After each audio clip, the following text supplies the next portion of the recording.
یہ کہ طلبہ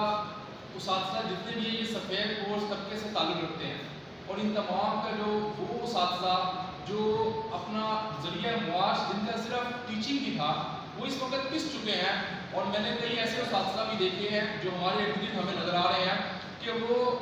ہلکا کام یا کوئی اور اپنا ذریعہ معاش ڈھونڈنے میں بےروزگاری کی طرف جو ہے وہ لگ چکے ہیں. تو حکومت سے یہ ہمارا مطالبہ ہے کہ طلبہ کا جو ایک سال ضائع کیا ابھی دوسرا سال ضائع کرنے کی تیاری ہے.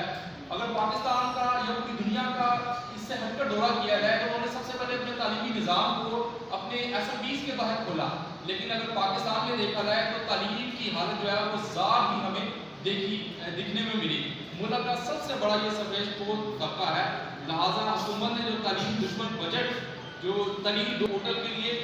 فنڈز مختص کرنے چاہیے، تو ہماری جو حکومت سے گزارش ہے کہ اساتذہ کے بارے میں سوچیں اور اس کے بارے میں مکمل لائحہ میں جو ہے وہ پیش کریں. تو تعلیم کے حوالے سے بجٹ میں خاص حصہ رکھے گی اور بجٹ میں تعلیم کا ایک مخصوص حصہ ہوگا اور طلباء کو اور اساتذہ کو خاص طور پر سہولت دی جائے گی. وہ سارے دعوے آپ کے جھوٹے ثابت ہو چکے ہیں. ہم یہ مطالبہ کرتے ہیں کہ تمام جو ہمارے صوبوں کے وزیر تعلیم ہیں تو خصوصی طور پر ایک ملک کی کانفرنس بلائیں تعلیم کے حوالے سے اور آل پارٹیز کانفرنس کے اندر تمام اسٹیک ہولڈرز کو شامل کیا جائے، تمام طلبہ تنظیموں کو شامل کیا جائے، تمام اساتذہ کی تنظیموں کو شامل کیا جائے، ان سب کو اعتماد میں لیا جائے اور ان سب کو اعتماد میں لے کر ایک مؤثر حکمت عملی بنائی جائے.